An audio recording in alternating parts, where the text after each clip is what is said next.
All information contained in this podcast is general in nature and does not consider your individual circumstances. You should consider the appropriateness of this information with regards to your individual objectives, financial situation, and needs.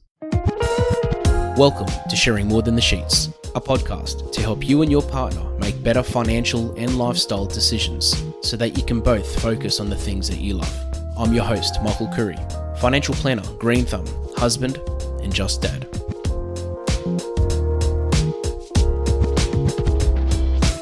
This segment is called Michael's Magic Moment.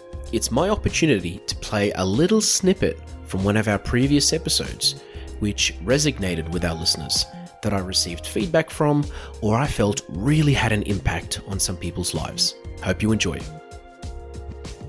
I like it when people ask me, hey, look, what should we do as a couple to manage our money? But what I like even more is when people ask me, what do couples usually do wrong? And I think that's great because mistakes, you learn more from your mistakes than by doing the right thing. And you learn more from other people's mistakes than when you see others do the right thing. And it's such a fascinating topic to talk about because mistakes usually people are embarrassed of, but a lot of people like sharing their mistakes. I like talking to people about their mistakes. And for me, I'm in a position where I can talk to you about other people's mistakes that I see.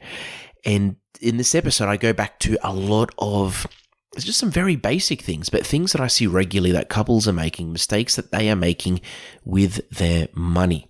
And I hope that you'll learn something from this. I hope you'll take something out of it and maybe just go away and just really think, you know what, like this is something that Michael sees regularly, and Michael's an advisor, a financial advisor that talks to people about their money. Michael sees lots of different types of clients. This is a mistake that he sees a lot. Should me and my partner be talking about it? I hope you enjoy. I'll probably start by saying that the first issue that I see is when only one person is involved with the money. When the other person isn't really that interested, which is fine, but they have absolutely no idea what's going on. And the issue with that is, first of all, there's a lot less accountability because what that one person knows that no one's really asking questions, so they're a lot less careful and they might let things pass. But secondly, if two people don't really feel like they're on the same page when it comes to money, or if one person doesn't really understand what's going on at all, it leaves a lot of room for error. It leaves a lot of room for arguments, and it leaves a lot of room for blaming each other when something goes wrong. So by two people being involved with the finances, yes, one person might be a lot more hands-on than the other, but by two people being a lot more involved in their finances together, it increases their chances of achieving success. The second issue I find, and this connects to the first, is but when two people just don't talk about money. And if they don't talk about money, they're definitely not going to be involved in their finances together. The thing about money is that some people get very anxious talking about money. Some people just don't like talking about money, even with their friends and family.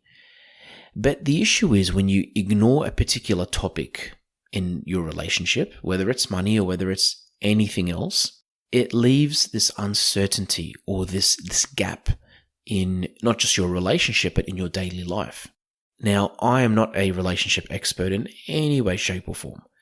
But what I do know is when it comes to things like this, it's normally the elephant in the room. It's normally the thing that needs to be discussed, whether it's for good reasons or bad.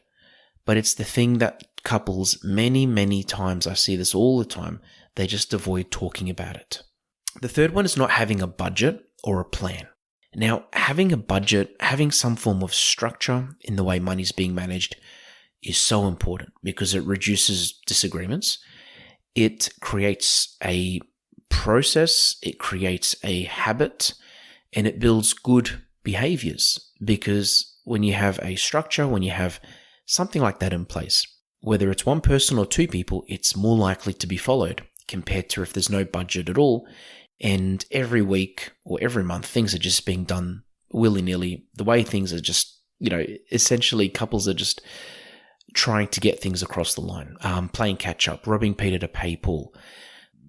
I hear these sayings so many times where people don't have structure. They're essentially treading water. They don't really know where things are going.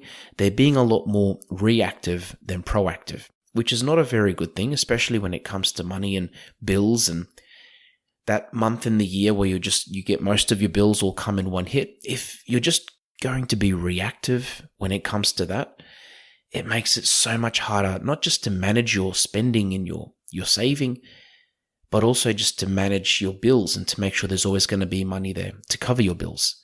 The other biggest one is when there's no financial plan. And this ties to my previous point, but as a financial advisor, of course, I believe in financial plans because it's what I do on a regular basis. When there isn't a plan in the way money's being managed, it doesn't just, on an individual level, it doesn't just create lack of guidance and lack of direction, but from the point of view of a couple, it just means that two people don't really know which direction they're heading in.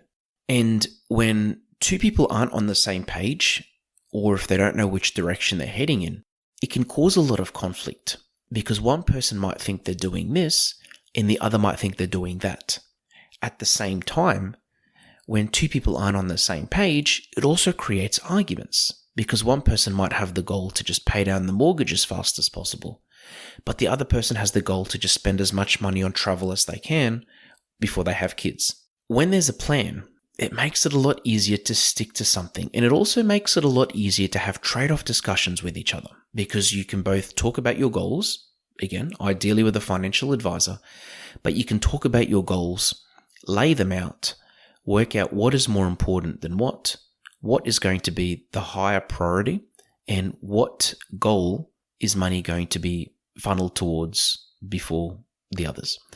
And when this is done, suddenly your goals are being prioritized. Suddenly you have a lot more direction. And as a couple, you will work a lot better and a lot more efficiently when it comes to achieving those goals. The last one, and this is probably the biggest issue I find, is couples hiding their bad habits. Now, we all have bad habits. All of us, we are human. Now, that bad habit could be online shopping. That bad habit could be eBay. It could be Facebook Marketplace. It could be food. It could be takeaway. It could be coffees. It could be something really serious like gambling or drinking. And whatever these habits are, if you don't talk to your partner about them, I mean, from a personal point of view, from a relationship point of view, it's not good. But from a financial point of view, it's not good either because suddenly money is going to places that the other person isn't really aware of. And just like any problem that we have, if we don't talk about it, we can't work on it. And just like any couple that a person has in a relationship, if the other person doesn't know about it, it can cause bigger issues down the track. Whether it's trust issues, whether it's financial issues. Either way, if these are ignored or hidden from the other person, sometimes they can cause irreversible damage. So by talking about our habits, our bad habits, by talking about money, by having a plan, couples are more likely to do a lot better, make smarter decisions, so that they can focus on the things they love. Thanks for joining us on Sharing More Than the Sheets. Please make sure you subscribe to be updated with future episode releases, and feel free to share this episode with any friends or family that you think it might benefit. Please visit us at sharingmorethanthesheets.com.au to submit questions or requests for future podcast topics. These podcasts have been brought to you by Better Financial Planning Australia.